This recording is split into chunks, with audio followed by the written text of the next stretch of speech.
What has the war on drugs done to the world? Look at the murder and mayhem in Mexico, Central America, so many other parts of the planet. A global black market estimated at $300 billion a year, prisons packed in the United States and elsewhere, police and military drawn into an unwinnable war that violates basic rights, and ordinary citizens just hope they don't get caught in the crossfire. And meanwhile, more people using more drugs than ever. It's my country's history with alcohol prohibition and Al Capone times 50. Which is why it's particularly galling to me as an American that we've been the driving force behind this global drug war. Ask why so many countries criminalize drugs they'd never heard of, why the UN drug treaties emphasize criminalization over health, even why most of the money worldwide for dealing with drug abuse goes not to helping agencies, but those that punish. And you'll find the good old US of A. Why did we do this? Some people, especially in Latin America, think it's not really about drugs. It's just a subterfuge for advancing the realpolitik interests of the US. But by and large, that's not it.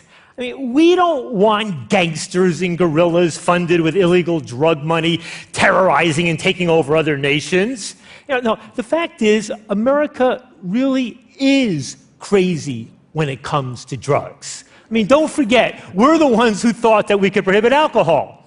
So think about our global drug war not as any sort of rational policy, but as the international projection of a domestic psychosis. But here's the good news. Now it's the Russians leading the drug war, not us.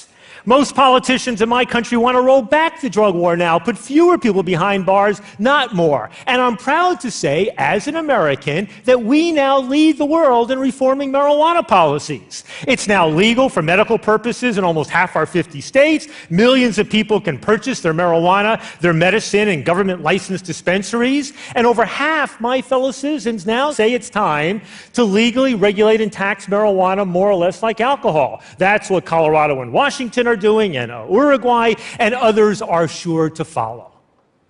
So that's what I do, work to end the drug war. I think it all started growing up in a fairly religious, moral family, eldest son of a rabbi, going off to university where I smoked some marijuana, and I liked it. And I liked drinking too, but it was obvious that alcohol was really the more dangerous of the two, but my friends and I could get busted for smoking a joint. Now, that hypocrisy kept bugging me. So I wrote my PhD dissertation on international drug control. Right? I talked my way into the State Department, I got a security clearance, I interviewed hundreds of DEA and other law enforcement agents all around Europe and the Americas, and I'd ask them, what do you think the answer is? Well, in Latin America, they'd say to me, you can't really cut off the supply. The answer lies back in the US in cutting off the demand. So then I go back home and I talk to people involved in anti-drug efforts there, and they'd say, Ethan, you can't really cut off the demand. Answer lies over there, you gotta cut off the supply. Then I go and talk to the guys in customs trying to stop drugs at the borders, and they say, you're not gonna stop it here. The answer lies over there in cutting off supply and demand. And it hit me. Everybody involved in this thought the answer lay in that area about which they knew the least. So that's when I started reading everything I could about psychoactive drugs, the history, the science, the politics, all of it. And the more one read, the more it hit you how a thoughtful, enlightened, intelligent approach took you over here, whereas the politics and laws of my country was taking you over here. And that disparity struck me as this incredible intellectual and moral puzzle. There's probably never been a drug-free society. Virtually every society has ingested psychoactive substances to deal with pain, increase our energy, socialize, even commune with God. Right? Our desire to alter our consciousness may be as fundamental as our desires for food, companionship, and sex.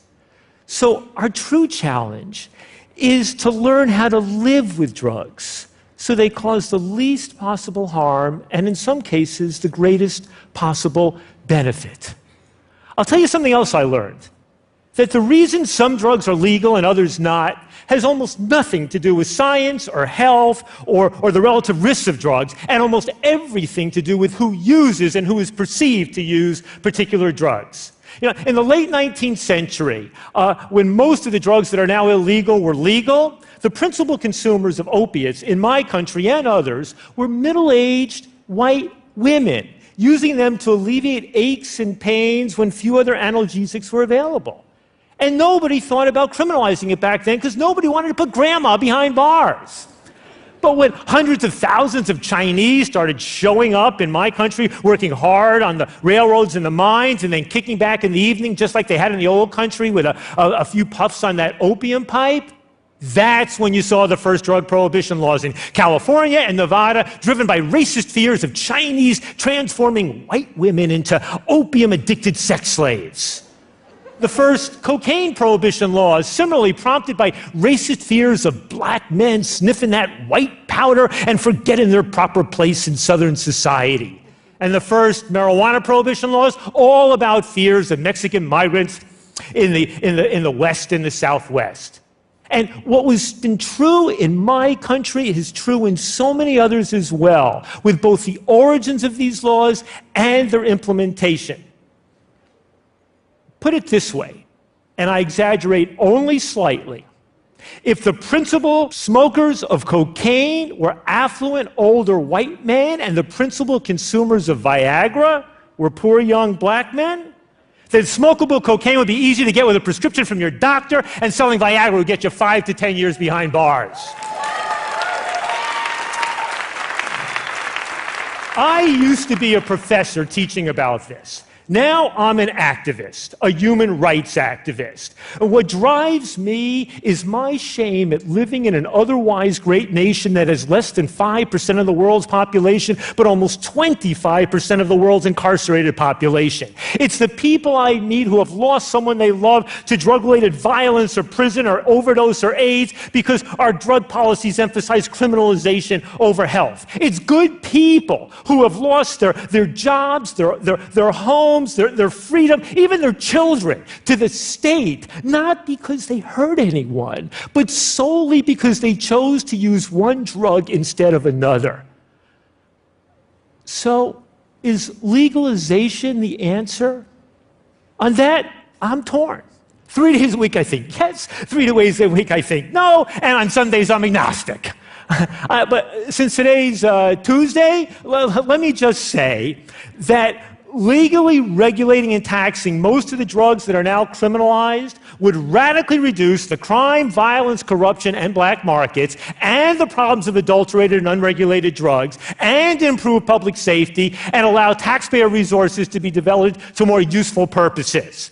I mean, look, the markets in marijuana, cocaine, heroin, and methamphetamine are global commodities markets, just like the global markets in alcohol, tobacco, coffee, sugar, and so many other things. Where there is a demand, there will be a supply. Knock out one source and another inevitably emerges. People tend to think of prohibition as the ultimate form of regulation, when in fact it represents the abdication of regulation, with criminals filling the void. Which is why putting criminal laws and police front and center in trying to control a dynamic global commodities market is a recipe for disaster. And what we really need to do is to bring the underground drug markets as much as possible above ground and regulate them as intelligently as we can to minimize both the harms of drugs and the harms of prohibitionist policies. Now, with marijuana, that obviously means legally regulating and taxing it like alcohol. The benefits of doing so are enormous, the risks minimal. Will more people use marijuana? Maybe. But it's not going to be young people, because it's not going to be legalized for them, and quite frankly, they already have the best access to marijuana. right? I think it's going to be older people. It's going to be people in their 40s and 60s and 80s, who find they prefer a little marijuana to that drink in the evening or the sleeping pill, or that it helps with their arthritis or diabetes, or maybe helps spice up a long-term marriage. And that just might be a net public health benefit. As for the other drugs, look at Portugal, where nobody goes to jail for possessing drugs, and the government's made a serious commitment to treating addiction as a health issue. Look at Switzerland, Germany, Netherlands, Denmark, England, where people who've been addicted to heroin for many years and repeatedly tried to quit and failed can get pharmaceutical heroin and helping services in medical clinics. And the results are in. Illegal drug abuse and disease and overdoses and crime and arrests all go down, health and well-being improve, taxpayers benefit, and many drug users even put their addictions behind them. Look at New Zealand, which recently enacted a law allowing certain recreational drugs to be sold legally, provided their safety had been established. Look here in Brazil and some other countries where a remarkable psychoactive substance, ayahuasca, can be legally bought and consumed, provided it's done so within a religious context. Look in Bolivia and Peru, where all sorts of products made from the coca leaf, the source of cocaine, are sold legally over the counter with no apparent harm to people's public health. I mean, don't forget, Coca-Cola had cocaine in it until 1900. And so far as we know, is no more addictive than Coca-Cola is today. Conversely, think about cigarettes. Nothing can both hook you and kill you like cigarettes. When researchers ask heroin addicts, what's the toughest drug to quit? Most say cigarettes. Yet in my country and many others, half of all the people who've ever addicted to cigarettes have quit without anyone being arrested or put in jail or sent to a quote-unquote treatment program by a prosecutor or judge. What did it were higher taxes and time and place restrictions on sale and use and effective anti-smoking campaigns. Now, could we reduce smoking even more by making it totally illegal? Probably. But just imagine the drug war nightmare that would result.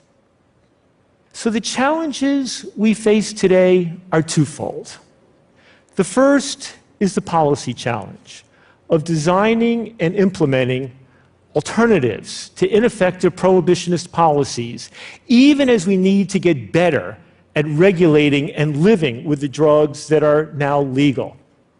But the second challenge is tougher, because it's about us.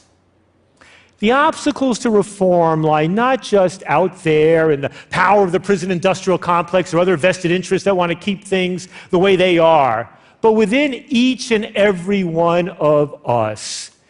It's our fears and our lack of knowledge and imagination that stands in the way of real reform. And ultimately, I think that boils down to the kids and to every parent's desire to put our baby in a bubble and the fear that somehow drugs will pierce that bubble and put our young ones at risk. In fact, sometimes it seems like the entire war on drugs gets justified as one great big child protection act, which any young person can tell you it's not. So here's what I say to teenagers. First, don't do drugs. Second, don't do drugs.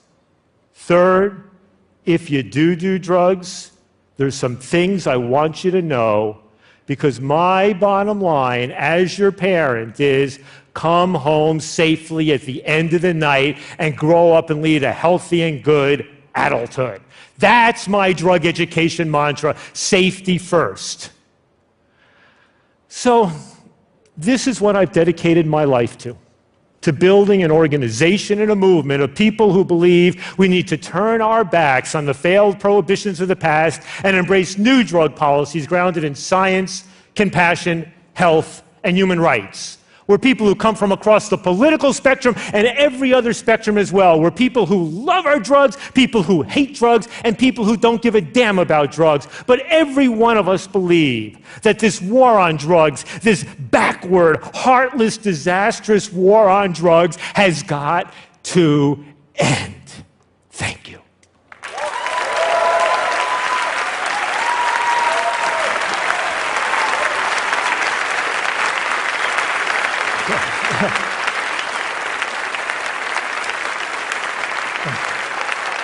Thank you.